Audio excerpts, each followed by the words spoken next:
Self-government can only come from government. It can come from nowhere else. At the moment, the state gives UWC 49% of its annual budget. 49. It has to raise the other 51% on its own. Now, you can say, well, that's irresponsible. The state should be 100%. But remember, the state has to make decisions as well about where it puts its resources. There are other social challenges all around it, housing and water and electricity. And so it makes those determinations, and it says that's the levels of the funding. There is no donor over there that will sustain this over time. Someone will give you 1,000 rand now, even 10,000. It will be gone the day after tomorrow, and they will not.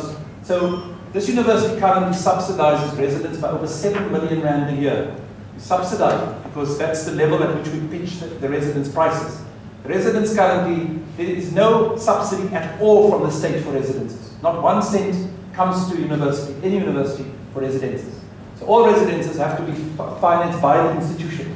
And when we put all of the costs together, we find that we are 7 million rand a year short on paying just for the residents and the sleeping there. To find the other money means that something's got to go up. Fees go up. Will everybody pay an extra 1,000 rand a year or 2,000 rand a year to support the fees? Or the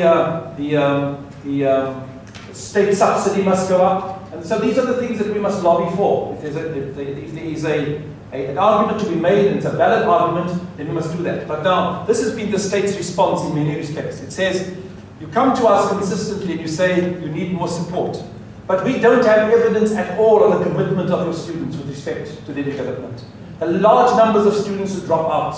And they say, as one said to me, we came to a university, didn't say this one Saturday, and we saw all these students and they were drinking as if there's no tomorrow.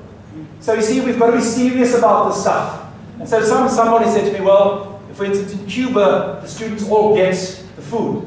But in Cuba, the numbers of students who get into university are highly selected. They're highly selected. You've got to go through incredible hoops to get there. And when you're there, that's your job.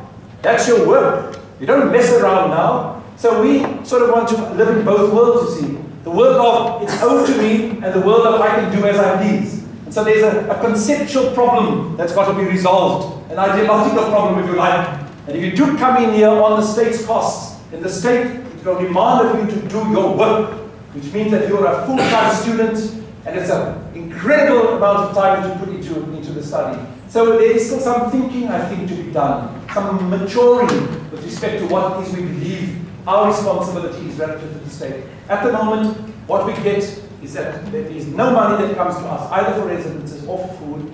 NSFAS comes to the students, but it is not enough. If they were to treble the amount of money available for NSFAS, I think we'll get a lot closer. And it's a good thing to do, because what NSFAS has built into itself is the reciprocity, the responsibility of the student to when they work and they achieve at a certain amount, then they give back. And that's a healthy thing, because it means you're taking responsibility for the next generation. So that's another thing we can ask the state to do. Put far more money into NSFAS than it is putting in currently.